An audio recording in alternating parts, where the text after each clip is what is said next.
আমলের দৃষ্টিকোণ থেকে হয়তো তার পরিমাণটা কম হওয়ার পরে আমার বান্দা পরকালে যখন তার আমল যখন তার চোখের সামনে যখন দেখবেন, আল্লাহ রাব্বুল আলামিন বললেন, আমার বান্দা প্রশ্ন করবেন, ওগো মালিক, এত আমল কিসে? আমি জমিনেতে এত আমল করতে পারি নাই, কারণ টাকা কম ছিল, বেশি দান সদকা করতে পারি নাই, সম্পদ কম ছিল, তোমার পথে বেশি খরচ করতে পারি নাই, সম্পদের সীমাবদ্ধতার কারণে, ধন দৌলতের সীমাবদ্ধতার কারণে এত বেশি সওয়াবের কাজ করতে পারি নাই, বড় চেয়ারের মালিক হয় নাই, বড় চেয়ারওয়ালা হয় নাই, ফলে বেশি মানুষের সাথে আমার ডিল হওয়া, সংযোগ স্থাপন হয় নাই, কাজ বেশি করতে পারি নাই, খুব অল্প। এত অল্প আমল, এত সম্পদের পাহাড় কিভাবে হলো? ওগো মালিক, জানতে চায়।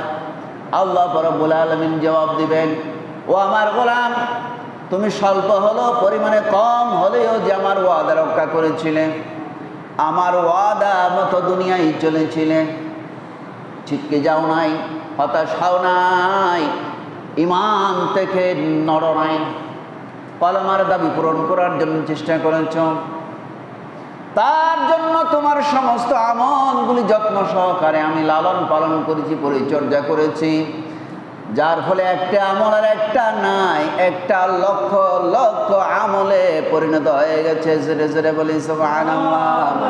দুনিয়ার জমিনে ব্যবসা বাণিজ্য করতে গেলে, খামার করতে গেলে, চাষাবাদ করতে গেলে, অল্প কয়েকটা দিয়ে শুরু করলে কয়েক বছরের মাথায় দেখা যায় বিশাল সম্পদের মালিক হয়ে যায়। মাত্র দুটা দিয়ে শুরু করেছিল, কেউ একটা দিয়ে শুরু করে 2-3 বছরের মাথায় 10টা হয়ে যায়, 5টা হয়ে যায়, 10 বছরের মাথায় দেখা যায় খামার ভর্তি পরিপূর্ণ হয়ে গেছে। সুতরাং দুনিয়ার মানুষের যত্ন যদি তার সম্পদের প্রতি, ব্যবসার প্রতি এরকম করে এই পর্যায়ে হয়ে যায়, আল্লাহ রাব্বুল আলামিন যিনি তামাম পৃথিবীর মালিক, আপনার মালিক, আমার মালিক, সকলের মালিক যিনি, তিনি যদি যত্ন নেন, লালন পালন করেন, তার পরিমাণ আপনার আমার চেয়ে আরো হাজার হাজার হাজার গুণ বেশি হয়ে যাবে। জোরে জোরে বলে সুবহানাল্লাহ।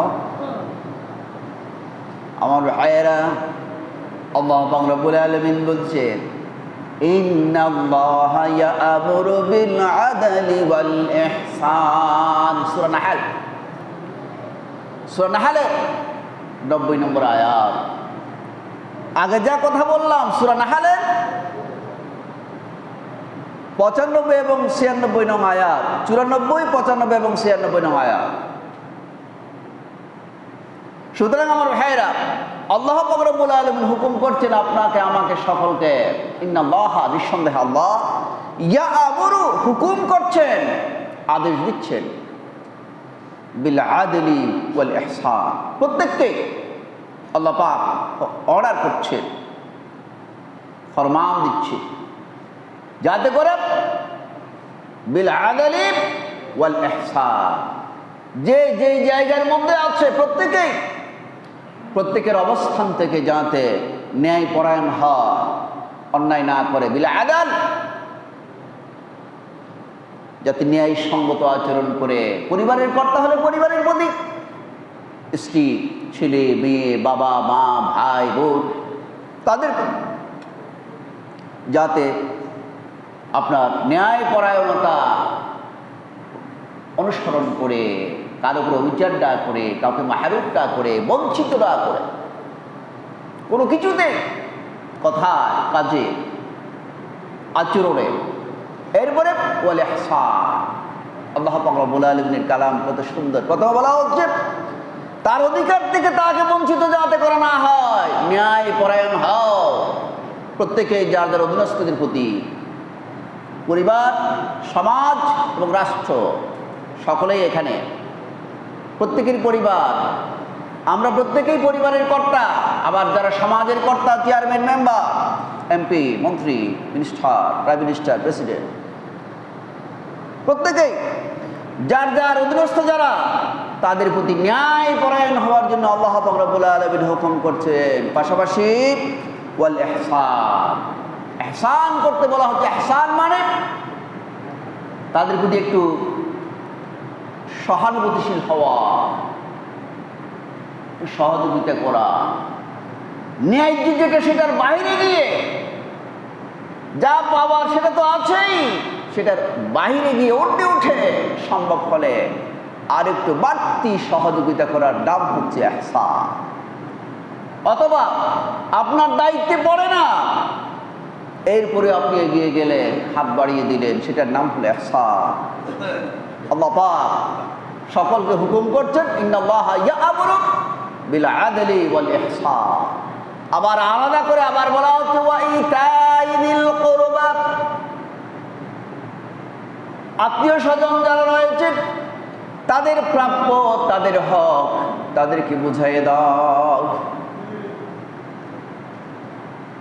ওয়ারিস যারা, যার যার হক তাকে দিয়ে দাও, ইটা দিয়ে দাও, তার প্রাপ্য তাকে দিয়ে দাও।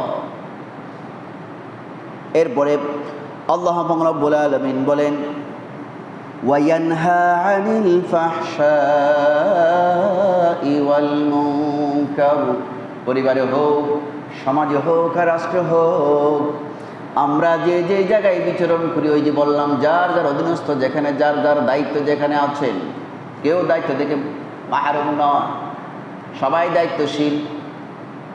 আল্লাহর পয়গম্বর বলেছেন আমার উম্মত প্রত্যেকে দায়িত্বশীল, দায়িত্ব থেকে কেউ মাহরুম নয়। কারো ছোট দায়িত্ব, আবার কারো বড় দায়িত্ব, কারো পরিবারের দায়িত্ব, কারো সমাজের দায়িত্ব, আবার কারো মসজিদের দায়িত্ব, কারো প্রতিষ্ঠানের দায়িত্ব, কারো ব্যবসায়িক দায়িত্ব, কারো রাষ্ট্রের দায়িত্ব, প্রত্যেকে দায়িত্বশীল।